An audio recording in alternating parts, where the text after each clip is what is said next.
ça peut facilement être un site qui rapporte entre 300 et 600 euros par mois en fonction du volume de leads. La dernière niche qu'on va regarder ensemble, et celle-là doit rapporter assez facilement plus de 500 euros par mois. Salut à toi et bienvenue dans cette vidéo. Aujourd'hui, je vais te présenter 3 exemples de sites de vente de leads qui génèrent au minimum 500 euros par mois. Le premier site qu'on va regarder ensemble, ça va être un site sur la création de sociétés à l'étranger et notamment à Dubaï. Donc on va taper créer société Dubaï.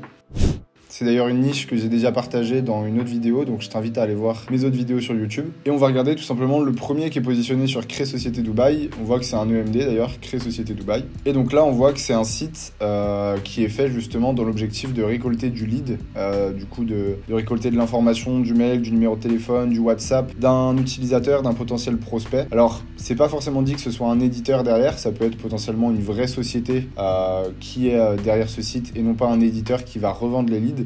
Mais le principe reste le même, c'est tout simplement un site qui va avoir pour objectif de générer du lead et derrière que ce soit une vraie entreprise qui traite en direct le lead ou alors que le lead soit revendu à une autre entreprise, un autre partenaire, ça revient à peu près au même. C'est surtout pour que vous compreniez un petit peu la logique de à quoi ça ressemble un site de vente de lead, comment c'est créé et comment justement on met l'utilisateur, le potentiel prospect, le visiteur en confiance pour pouvoir arriver à le convertir. Ce qui se fait généralement sur les sites de vente de lead, c'est qu'on a toujours une grosse mise en avant autour du CTA principal qui est généralement obtenir un devis gratuit ou alors en fonction des niches, ça peut être un numéro de téléphone. D'ailleurs, c'est ce que je fais moi sur la plupart de mes sites de vente de lead. Je réplique à peu près cette mise en forme où on a un double menu, un genre de bandeau dans le menu en header où j'affiche numéro de téléphone plus adresse mail. Les réseaux sociaux, moi sur mes sites de vente de lead, personnellement, j'en ai pas. Et mon menu se situe à peu près de la même, est construit à peu près de la même manière avec logo, différentes pages du menu et un bouton d'appel à l'action avec une couleur assez différente pour qu'il se démarque. Ou du coup, on redirige vers un devis gratuit, une prise de rendez-vous aussi, ça peut être directement. Là, potentiellement, pour cette niche, ça pourrait être intéressant. J'imagine qu'ils convertissent plus avec le devis, mais ça pourrait être intéressant d'avoir un bouton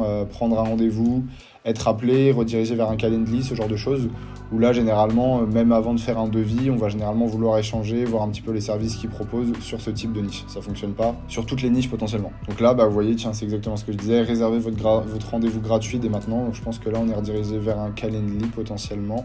Exactement, Calendly en bas. Donc vous voyez, c'est exactement ça. Où là, du coup, l'idée, c'est que l'utilisateur va booker un rendez-vous directement dans l'agenda de la société ou du partenaire qui va gérer les leads derrière, qui fait que là, vous générez un lead potentiellement pour votre partenaire et c'est assez intéressant. Ce qu'on met évidemment beaucoup en avant aussi sur les sites de vente de leads, ça va être tout ce qui va être numéro de téléphone, parce qu'il y en a pas mal qui vont chercher à contacter.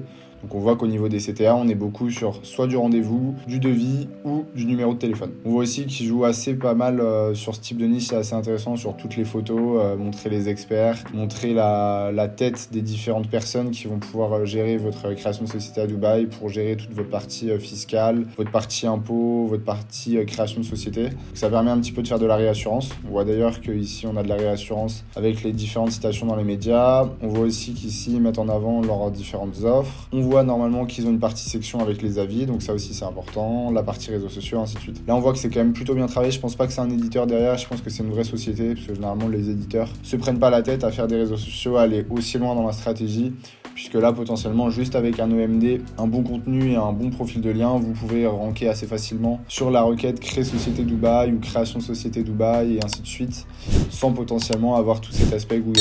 Mais on voit que c'est quand même l'objectif de ce site, ça reste un site de génération de leads, donc ça colle. Le deuxième exemple de site qu'on va voir ensemble, c'est un site plutôt sur du local cette fois-ci. On va aller sur une niche qui est assez connue sur de la génération de leads. Tout ce qui va être élagage, donc l'entretien grosso modo des arbres, des haies, ce genre de choses. Donc là on va le taper élagueur plus une ville. Et on va regarder un petit peu les différents sites qui se positionnent. Et on voit ici par exemple qu'on a élagueur Rennais. De toute façon les sites de vente de leads sont assez simples à reconnaître de manière générale. Dans la majorité des cas, les gens travaillent avec des EMD, ce qui fait que là, élagueur Rennais, il y a une grande chance que derrière ce soit un site de vente de leads qui, je pense, celui-ci appartient à un éditeur. On le voit notamment pourquoi, d'après moi, il appartient à un éditeur, parce qu'il y a beaucoup moins cet aspect branding avec les différentes images des professionnels qu'on voyait sur le site d'avant, sur le site de création de société. Là, on est vraiment sur un site simple avec du contenu, des images assez génériques qui redirigent vers un numéro de téléphone. Ici, c'est sûrement le numéro de téléphone du partenaire. Et ici, c'est sûrement, ici, on va rediriger vers un formulaire justement pour voir quel type de service nous intéresse, la zone, nom, prénom et évidemment adresse mail. Donc voilà, là, on voit qu'on a une page plutôt simple avec un petit peu de contenu, de CTA, des images, mais là a priori elles fonctionnent pas très bien, quelques réponses rapides aux questions autour de l'élagage à Rennes, la mise en avant des autres services, et puis voilà, pas plus que ça, et on voit que ça lui suffit quand même pour se positionner 3e sur la requête élagueur Rennes. À voir, je pense que typiquement là c'est le genre de site où il fait de la location de site, c'est-à-dire que là le partenaire doit le payer pour afficher ses coordonnées et pour récupérer les devis. Je pense que là c'est comme ça qu'il fonctionne, mais en fonction du volume de lead qui est généré, en fonction du volume sur cette requête, j'ai pas regardé le volume sur SEMrush, ça peut facilement être un site qui rapporte entre 300 et 600 euros par mois en fonction du volume de lead. J'imagine que peut-être que par exemple au moment du printemps c'est un site qui génère beaucoup de leads et par contre en plein hiver ça peut être un petit peu plus calme.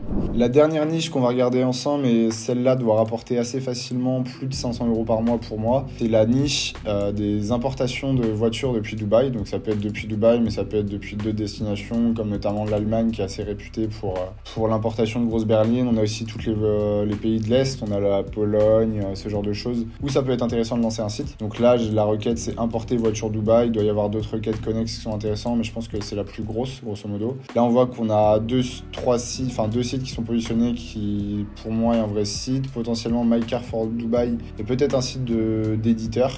On voit ici qu'il met en avant du coup dans son menu les process pour importer une voiture depuis Dubaï, notamment les tarifs, les témoignages des clients, FAQ, contact. Et ce site-là d'ailleurs est dupliqué en 2 pays, donc là sur le marché français et également sur le marché italien. Et donc c'est pareil, on est sur un site de génération de leads assez classique. D'ailleurs ça manque un petit peu de CTA d'après moi. Vous voyez ici par exemple on est arrivé sur le site et là sans faire de scroll, on n'a aucun moyen de les contacter, de faire un devis dès le début. Donc ça, pas top d'après moi. Mais on voit que c'est quand même dans l'objectif tout simplement de faire de la génération de leads, parce que là c'est pas un site e-commerce où on peut acheter directement des produits. L'objectif évidemment là c'est de faire de la prise de contact, que ce soit par téléphone, par mail, que ce soit également du rendez-vous Calendly, peut-être du formulaire aussi, dans l'objectif de donner ses coordonnées et ensuite de voir comment le prospect et l'entreprise peuvent potentiellement collaborer ensemble. On voit ici d'ailleurs qu'il y a un partenaire sur l'immatriculation de voitures sportives au Luxembourg. Ça peut être une niche aussi assez intéressante à creuser.